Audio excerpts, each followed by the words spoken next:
Formalmente, buenas noches. Mi nombre es Kirsi Morales, portadora de la matrícula 1179505.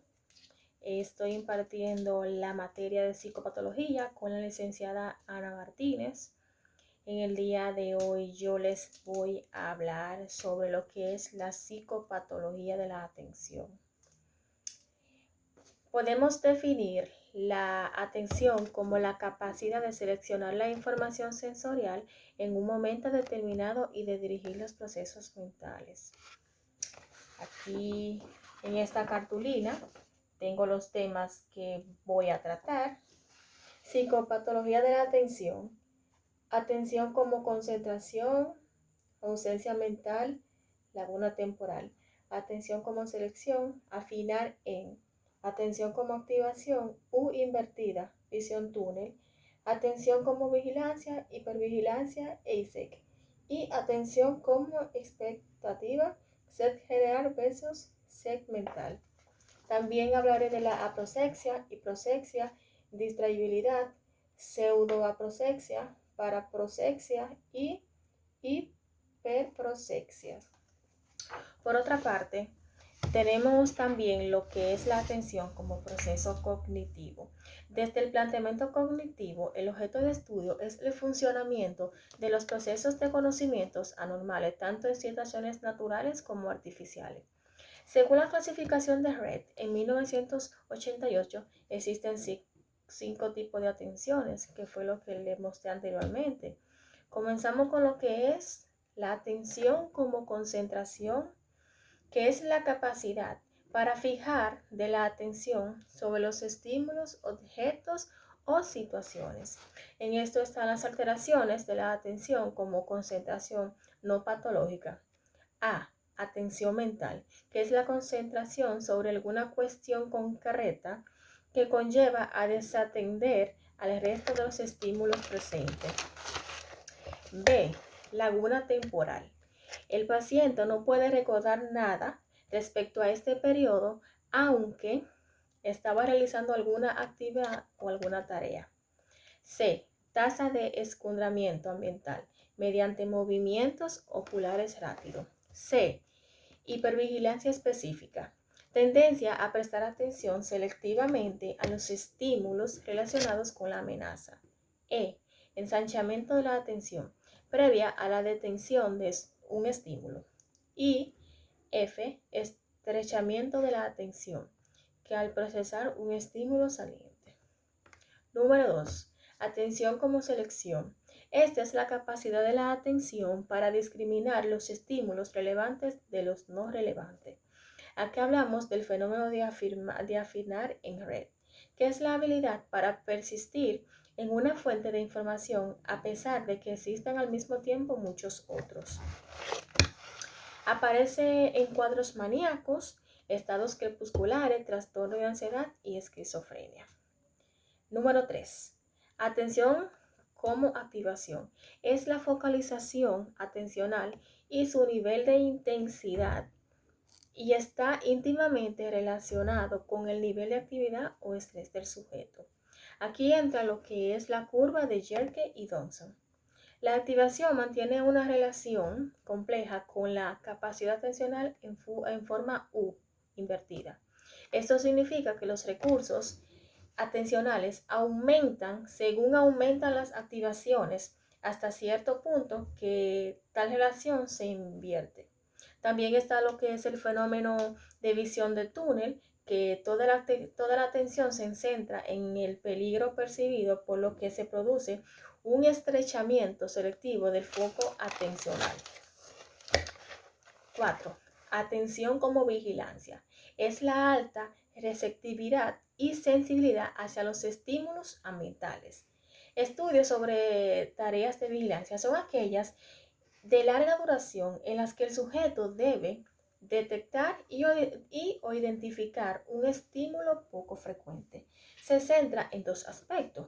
1. Nivel general de vigilancia, que es afectado por factores de activación tónica. Y 2. Decremento de la vigilancia durante una tarea, modulado por distintos factores como la activación teórica, la personalidad y las características. También hablamos de la hipervigilancia general, que es la tendencia a atender estímulos y o relevante para la tarea. Tasa de escudriñamiento ambiental, la hipervigilancia específica, tendencia a prestar atención selectivamente a través de una amenaza, ensanchamiento de la atención y, por último, atención como expectativa. SET. En este, el sujeto es capaz de anticipar o prepararse a ciertos resultados, así como adoptar sesgo. Efectos de la atención como expectativa, positivos y negativos. Los positivos tienen mayor rapidez y eficacia y los negativos, decremento en el rendimiento y aumento de errores. Clasificación funcional. Falta de atención y trastorno de la concentración es la incapacidad o disminución de la capacidad para enfocar, concentrarse y orientarse hacia un determinado objeto. Estrechamiento de la atención. La concentración se dirige sobre unas pocas cosas. Aparece en cuadro de paranoide. Oscilaciones de la atención y la concentración. Implican alteraciones en la duración de la atención. También hablamos de lo que es la aproxia, que es la disminución masiva de la capacidad atencional, grada más intensa de distraibilidad. Hiproxia es la disminución de la capacidad atencional. Este se distingue en la distraibilidad y la labilidad. Pseudoaproxia es la falta de atención o aproxia cuando en realidad la capacidad atenúa se halla conservada. Y paraproxia, que son situaciones en las que la atención toma una dirección anómala, como en la hipocondría.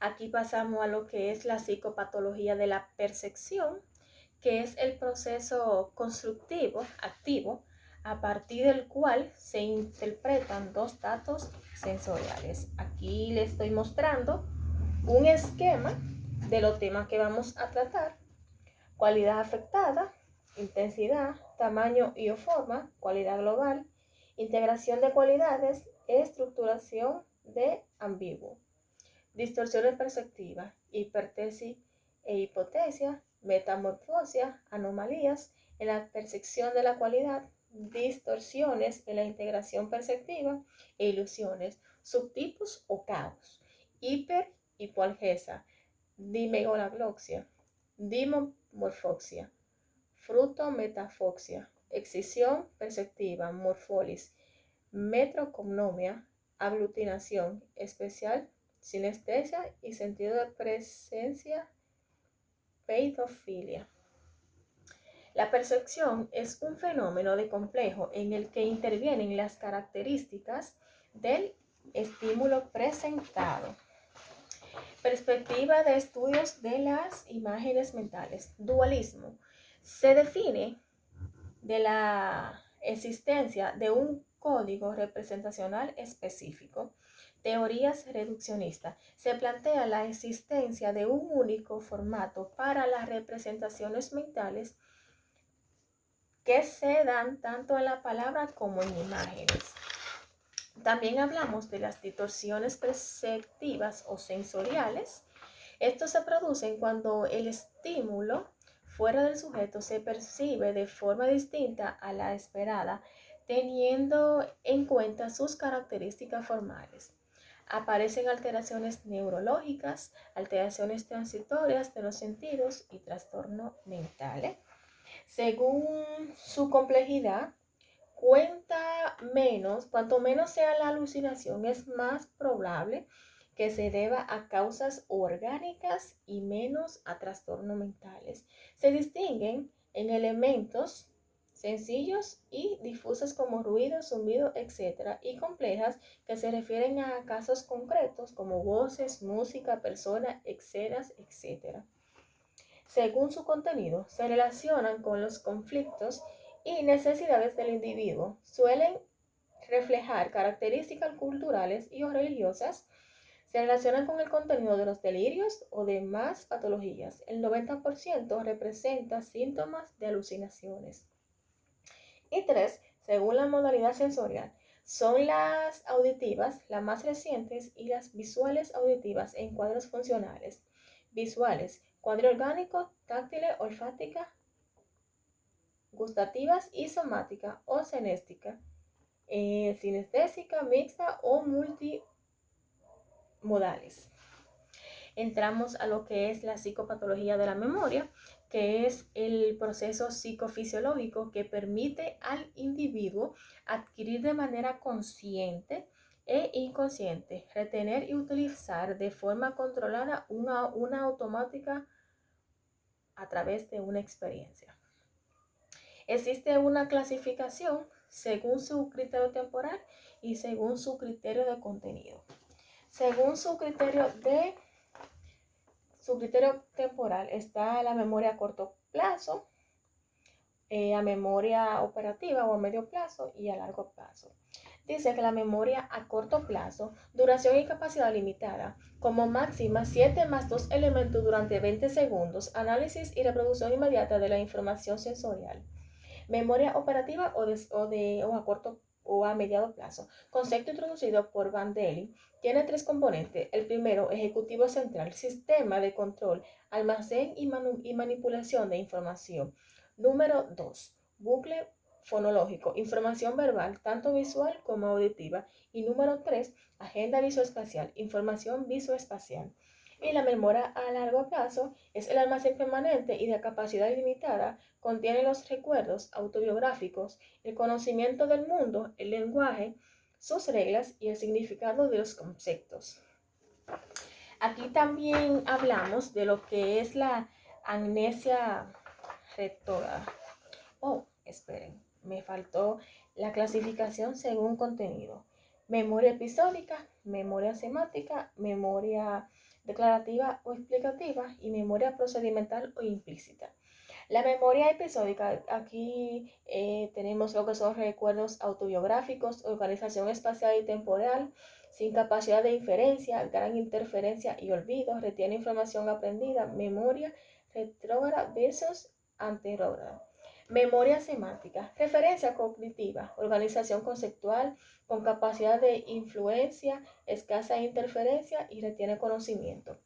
Memoria declarativa o explicativa, accesible a la conciencia, recuperación intencional de la información. Memoria episódica y semántica son memoria declarativa. Y la memoria procedimental o implícita, independiente de la recuperación consciente o intencional. Conocimiento de habilidades, cómo se hace, se pone en marcha al realizar adaptos. Aquí también hablamos de lo que es la amnesia retrógrada, que es la incapacidad para recordar el pasado. Esta aparece en cuadros de traumatismo cráneoencefálico y en la aplicación de terapia electroconvulsiva. En cuanto al síndrome amnésico, es el déficit global y permanente de memoria sin que haya otros deterioros cognitivos. También está lo que es el síndrome de Korsakoff, que es un cuadro de etiología caracterizado por un fuerte deterioro en las funciones de memoria anterógrada y retrógrada, apatía y preservación de las capacidades sensoriales. La demencia es el trastorno degenerativo del cerebro en el que se produce un deterioro progresivo tanto intelectual como emocional. Están en los que son las personas que tienen una personalidad múltiple, que esto es la coexistencia de uno o más personalidades en un mismo individuo, alternándose en distintos momentos. También está lo que es el Alzheimer, que es el deterioro de todo el funcionamiento cognitivo, amnésico, progresivamente afectado al funcionamiento intelectual habitual y sistema intelectual, emocional y evolutivo. También tenemos lo que es la psicopatología del pensamiento, que son los trastornos del pensamiento. Se estudian a través del discurso del sujeto, que es cómo toman forma. se clasifican en trastornos formales o del curso del pensamiento y trastorno del contenido del pensamiento. Los trastornos formales son trastornos del razonamiento y suponen deficiencias en la inferencia deductiva, inductiva y de solución de problemas. En cuanto al trastorno del contenido, son trastornos de las creencias, según Jasper, delirio como juicios falsos que se caracterizan porque el sujeto los mantiene con gran convicción y no son influenciales. También aquí hablamos de lo que es la comunicación desviada, que son los problemas de comunicación a nivel de relación en el que existen dificultad para transmitir un mensaje como significado compartido. Los delirios en los trastornos mentales pueden aparecer en trastornos psicológicos, neurológicos y orgánicos como consecuencia del abuso de ciertas drogas. Aquí tenemos las teorías explicativas de delirios. Dice postura freudiana, postura Heidelberg, postura de Bleuberg y postura de Bondomorus. La postura de freudiana dice proyección como mecanismo de defensa que sustenta el delirio, atribución a otro de los sentimientos que son inaceptables para uno mismo. La postura Heidelberg, distinción entre delirios primarios y secundarios, estudia la comprensibilidad, incomprensibilidad del origen de la idea delirante. Postura de Bleuberg. Los delirios surgen por un debilitamiento de las asociaciones en la esquizofrenia o por la exageración de apego emocional a una idea en la depresión. Y la postura de Bondamuros. Principio de Bondamuros, el delirio surge como consecuencia de un fracaso con el razonamiento silogístico deductivo. Los contenidos suelen ser diferentes en unos trastornos. Los más frecuentes son la esquizofrenia, trastorno delirante, depresión maníaca. También está la clasificación de estos delirios que están en primario o verdaderos, secundarios o ideas deliroideas. Aquí tenemos los trastornos positivos del pensamiento, que dice producción de habla inusual y extraña presión del habla, tangencialidad, descarrilamiento, incoherencia y logicidad. Los trastornos negativos del pensamiento, dificultad de la producción del habla, pobreza del contenido del habla. Esperando que hayan podido entender todo el contenido que se les fue explicado. Como les dije anteriormente, mi nombre es Kirsi. Espero que les haya gustado, que lo hayan comprendido y un placer. Bye bye.